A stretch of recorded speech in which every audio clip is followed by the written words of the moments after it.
Hey guys, this is अभिषेक कुशवाहा। मैं आप सबका अपने इस यूट्यूब चैनल हिंदी एकेडमी में एक बार फिर से स्वागत करता हूं। तो आज हम लोग सॉल्व करने वाले हैं प्रश्नावली 1.1 के पहले सवाल को, जिसमें कि दो पार्ट है। पहला पार्ट ये है, दूसरा पार्ट ये है। तो हमें उचित गुण धर्मों का प्रयोग करना है। सॉल्व तो हम इसे ऐसे भी कर सकते थे, अगर इसे हल करना होता तो 3 से 3 यहाँ पे कट जाता और यहाँ से 3 दूनी 6, लेकिन वहां पे उसने बोला है सवाल में कि उचित गुण धर्मों का। तो चलिए हम बात करते हैं कौन से गुण धर्म की बात कर रहा है वो, या कौन से गुण धर्म हमें इस्तेमाल करने होंगे। तो यहाँ पे आप सबसे पहले देख रहे होंगे कि 2/3 और कहीं पे तो नहीं है। सबसे पहले हम यहाँ पे ये देखेंगे कि क्या ये वाला टर्म या ये वाला या ये पूरा किसी में कॉमन है या नहीं है, कहीं और पे है या नहीं है। तो चलिए ढूंढते हैं। 2/3 ऋण 2/3 कहीं पे है क्या? नहीं, ऋण 2/3 नहीं है। अब चलिए अगर बात करें 3/5 की, तो 3/5 कहीं पे नहीं है। पर आप देखेंगे गुणे के रूप में अगर देखें तो एक ये है और एक ये है। तो क्यों ना हम पहले सबसे पहले यहाँ पे ऋण 2/3 गुणे 3/5 और यहाँ पे क्या लिख लें, ऋण 3/5 गुणे 1/6। इसे क्यों ना हम ऐसे लिख लें और यहाँ पे धन 5/2 यहाँ पे लिख लें। तो अब आपने क्या किया, इसका क्रम बदल दिया। यहां से इसको उठाकर यहां पे रख दिया और इसे पीछे कर दिया। तो यहां पे जब आपने क्रम बदला तो कौन सा गुण धर्म आपने इस्तेमाल किया है, कौन सी प्रॉपर्टी लगी है यहाँ पे लगी है क्रम विनिमयता, यानी कि इसके क्रम में बदलाव हुआ है। चलिए अब अगर अगले स्टेप की बात करें तो 3/5 देख रहे होंगे आप, यहाँ पे भी है और यहाँ पे भी 3/5 है। तो 3/5 को हम बाहर रखेंगे और उसके बाद यहां पे हम क्या रखेंगे, ऋण 2/3 और उसके बाद यहां से ऋण 1/6। तो ये कौन सी प्रॉपर्टी है, कौन सा गुण धर्म है? आपने सीखा था इसे वितरण नियम, यानी कि वितरकता को ये दर्शा रहा है। तो यहाँ पे वितरण नियम लग रहा है और उसके बाद यहाँ पे आप लिखेंगे 5/2। तो इस तरह से आप देखेंगे अगले स्टेप में आपको क्या मिलेगा, 3/5 जो कि यहाँ पे था गुणे में वो बाहर ही रहेगा। फिर उसके बाद हम ये वाले ब्रैकेट को सॉल्व करेंगे। कोष्टक की अगर बात करें यहाँ पे, तो अब आपको यहाँ पे इनका लघुत्तम लेना पड़ेगा। लघुत्तम आएगा 6। फिर जब आप इसे 3 से विभाजित करेंगे तो आएगा 2। यहाँ पे 3 से विभाजित करने पर 2 आएगा और फिर इसका गुणा होगा इसमें। तो यहाँ से आपको मिलने वाला है ऋण 4 और यहाँ से 6 एकम 6 और 1 का गुणा 1 में करेंगे तो यहाँ से ऋण 1। चलिए यहाँ पे 5/2 ठीक इसी तरह से रहा आएगा।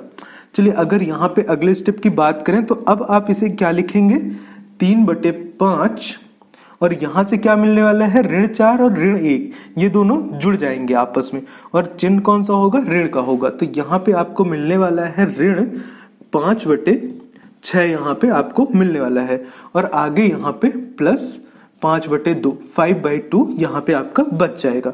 चलिए देखिए, तो यहाँ से अगला स्टेप क्या बनेगा हमारे पास, यहाँ से अगला स्टेप हमारे पास बनने वाला है। अब देखिए 5 1 जा 5, यहाँ से 5 एकम 5 और यहाँ से 5 कट जाएगा। चलिए तो अब अगर बात करें अगले स्टेप की, तो यहाँ पे आने वाला है और यहाँ पे 3 एकम 3 3 दूनी 6। तो यहाँ से आपको मिलेगा ऋण 1/2 धन 5/2 यहां से आपको मिलने वाला है। तो चलिए अब अगर बात करें इन दोनों को जोड़ने की, तो इनका जो हर वाला पार्ट है, अंश में तो अलग अलग संख्याएं दी हुई हैं, लेकिन जो हर है डिनोमिनेटर उसमें सेम नंबर है। तो हम इसका एलसीएम जब लेंगे, लघुत्तम लेंगे, तो यहां से लघुत्तम 2 आने वाला है। फिर उसके बाद ये इसी तरह से लिख दिए जाएंगे, क्योंकि दोनों का जो हर था वो समान था, इस वजह से यहाँ पे 4/2 होगा और फिर जब आप इसको काटेंगे तो यहाँ पे उत्तर आपको 2 मिलने वाला है। तो ऐसे करना था। मेन जो था तो प्रॉपर्टी लग रही थी यहाँ पे आपने क्या किया था, इसके क्रम में बदलाव किया था, यहाँ से इधर और इसको इधर किया था, इस वजह से यहाँ पे क्रम विनिमय प्रॉपर्टी लगी थी और यहाँ पे वितरण नियम लगा था, डिस्ट्रीब्यूटिव लॉ लगा था, जिसमें कि आपने पहले पढ़ा था इंट्रोडक्शन वाले पार्ट पे, इसे आपने सीखा है। तो चलिए बात करें अगर दूसरे पार्ट की, तो दूसरे पार्ट में भी यहाँ पे सबसे पहले 2/5 हम देखेंगे कि क्या कहीं पे 2/5 है यहाँ पे, क्योंकि ये गुणे पे है, ये भी गुणा हो रहा है और ये भी, तो तीनों पार्ट हमारे गुणा में है। तो चलिए सबसे पहले तो हमें ये देखना होगा कि 2/5 है कहीं पे या नहीं। शुरुआत यहाँ से करेंगे तो 2/5 आप देखेंगे यहाँ पे, लेकिन यहाँ पे आपको 2/5 मिल रहा है। तो क्यों ना हम यहाँ पे 2/5 और यहाँ पे गुणे ऋण 3/7 इसके साथ में लिख लें हम ये वाला पार्ट, पूरा ये वाला पार्ट। तो यहां से क्या आएगा, धन 1/14 गुणे 2/5, और उसके बाद यहाँ पे ऋण 1/6 गुणे 3/2। तो यहां से तो आप इसे काट सकते हैं, 3 एकम 3, 3 दूनी 6।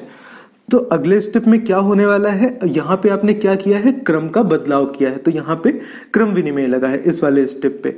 अब यहाँ पे 2/5 दोनों में है, तो यहाँ पे आप इसे बाहर रखेंगे कॉमन वाले पार्ट को, फिर कोष्टक लगाएंगे। यहाँ पे क्या था, ऋण 3/7 था, और यहाँ पे से क्या मिल रहा था आपको, 1/14 मिल रहा था, और यहाँ से क्या मिला आपको, यहाँ से क्या मिला आपको, 1/4 मिला।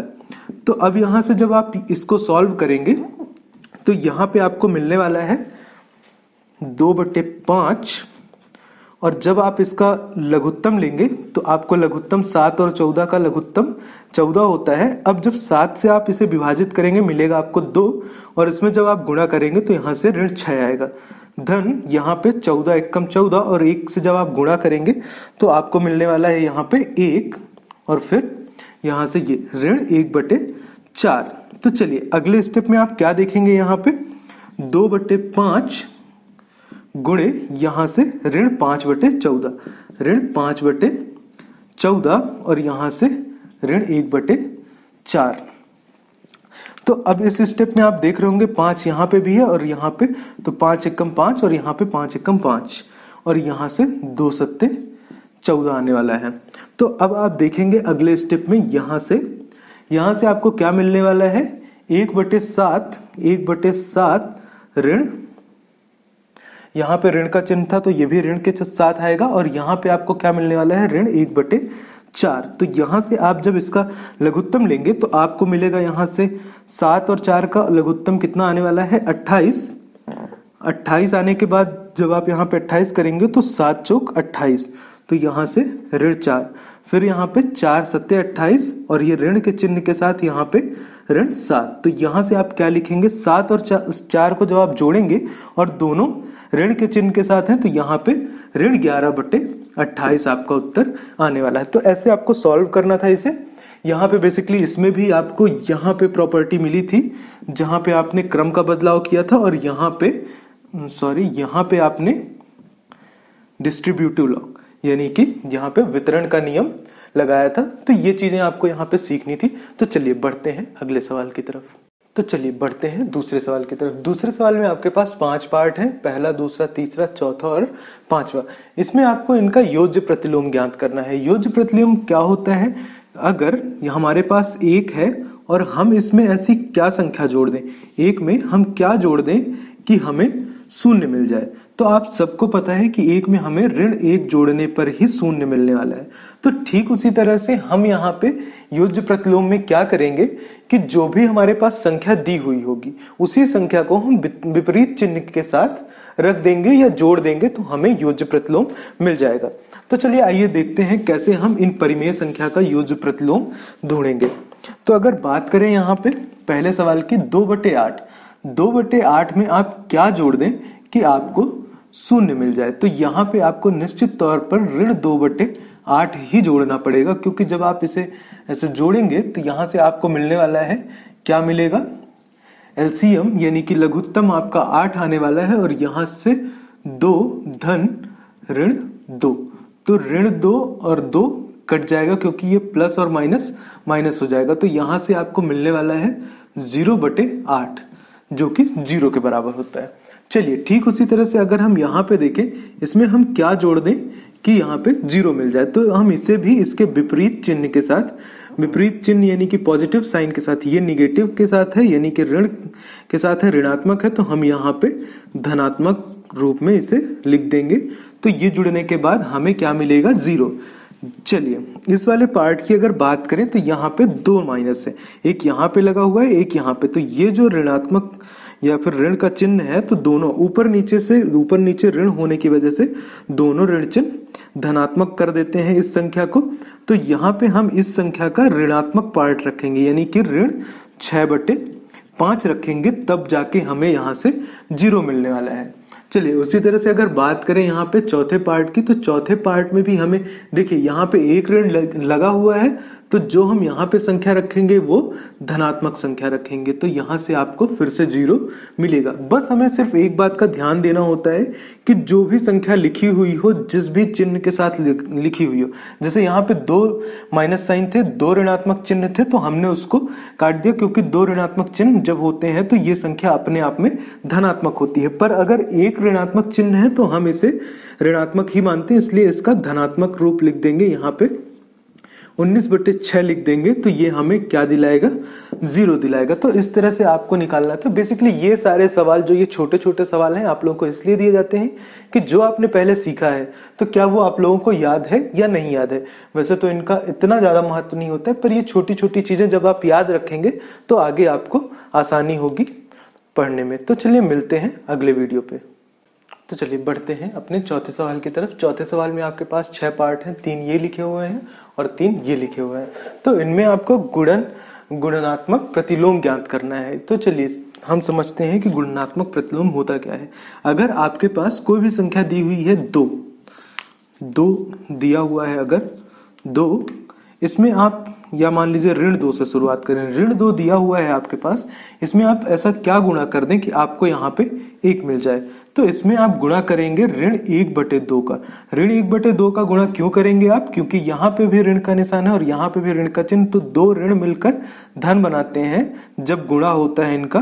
तो ये आपने सीखा है अपने इंट्रोडक्शन वाले पार्ट पे, जाके एक बार रिवाइज करिएगा या अपने बुक से देखिएगा कि कैसे हम चिन्हों को बदलते हैं, तो बेहतर होगा आप लोगों को यहाँ पे समझने के लिए। तो चलिए समझते हैं इन सवालों को। बस इसे आप लोग याद रखिएगा कि जब दो ऋणात्मक संख्या होती हैं, 2 ऋण के चिन्ह जब होते हैं और उनका गुणा होता है, तो ये एक पॉजिटिव नंबर देते हैं, यानी कि धनात्मक संख्या देते हैं। बस ये याद रखिएगा, बाकी हम इसे चलिए सॉल्व करते हैं। तो यहाँ पे आपके पास है कितना, ऋण 13। अब इसमें हमें कुछ भी गुणा करने के बाद इसे बनाना है 1। तो सबसे पहले तो हमें क्या करना पड़ेगा, 13 को हटाना पड़ेगा। तो क्यों ना हम यहाँ पे बटे में 13 लिख दें। तो हमें पता है कि यहाँ से 13 और 13 कटकर यहाँ पे 13 एकम 13 और यहाँ पे 13 एकम 13। तो अब आप देख रहे होंगे कि ऋण का चिन्ह भी है, उसे भी हटाना है। तो क्यों ना हम इसे ऋण 1 से और गुणा करा दें, यानी कि कुल मिलाकर आपने किससे गुणा करवाया है, यहाँ पे आपने करवाया है ऋण 1/13 से गुणा करवाया है। तो ऐसे आपको देखना होगा। चलिए अब यहाँ पे क्या लिखा हुआ है, ऋण 13/19। तो इसमें आप किस चीज का गुणा करवा दें कि आपको मिल जाए 1। तो ये पता लगाने के लिए आप सबसे पहले इस 19 को हटाएंगे। 19 को हटाने के लिए आप यहाँ पे 19 लिखेंगे और फिर उसके बाद यहाँ पे 13 लिखेंगे। लेकिन इसके गुणा होने के बाद आपको 1 नहीं मिलेगा, क्योंकि एक ऋण चिन्ह यहाँ पे है। इनमें से एक संख्या जो थी वो ऋणात्मक थी, तो आपको यहाँ पे भी ऋण का चिन्ह लगाना पड़ेगा। तो ये दोनों कटने के बाद यहाँ पे आपको 1 मिलेगा। या तो आप सीधा सा सरल सा ऐसे समझ सकते थे कि यहाँ पे जो भी संख्या दी रहती है उसको हम उल्टा करके यहाँ पे लिख देते हैं। प्रतिलोम का मतलब ही वही होता है। तो चलिए अब यहाँ पे अगर हम बात करें 1/5 की, तो यहाँ पे अगर हम 5 का गुणा कर दें तो आपको क्या मिलने वाला है, 1। तो यहाँ से 5 एकम 5 हो जाएगा। तो आप देख रहे होंगे कि कैसे हम जो भी संख्या लिखी है, अगर उसका हम प्रतिलोम कैसे निकालते हैं। ठीक उसी संख्या को उल्टे रूप में लिख देते हैं, या तो 1 बटे वही संख्या लिख दी जाती है। जैसे यहाँ पे अगर 13/19 की बात करें तो यहाँ पे 1 बटे ऋण 13/19 अगर आप लिखेंगे तो यहाँ पे आपको मिलने वाला है ऋण 19/13। तो आप ऐसे भी देख सकते हैं, बहुत सारे तरीके होते हैं। जैसे जैसे आप सीखते जाएंगे, आगे बढ़ते जाएंगे, ये सारे तरीके आपको पता लगते जाएंगे। तो चलिए अभी तो फिलहाल अभी के लिए आप कोई भी एक तरीका सीख लीजिए और इन चीजों को करिए। जितना ज्यादा आप सॉल्व करेंगे उतना ज्यादा चीजें आपसे बनेंगी। फिर आगे चलकर हम और भी तरीके सीखते रहेंगे समय के साथ। तो चलिए यहाँ पे आपको 2 संख्याएं दिख रही हैं जिनका गुणा हो रहा है। तो हो सकता है कि ये थोड़ा सा कठिन लग रहा हो आपके लिए, लेकिन इसे आप 2 तरीके से कर सकते हैं। पहला तरीका कि जैसे हमने यहाँ पे क्या देखा कि यहाँ पे जो भी संख्या दी हुई होती है उसे हटाने के लिए हम किससे गुणा करते हैं। जैसे यहाँ पे 8 दिया हुआ है तो हम 8 बटे ऋण 5, यहाँ पे ऋण और ऋण धन हो जाएगा। तो हमें यहाँ पे चिन्ह के बारे में नहीं सोचना है, जो भी संख्या दी हुई है उसके उल्टे रूप में हम ऐसे लिखेंगे।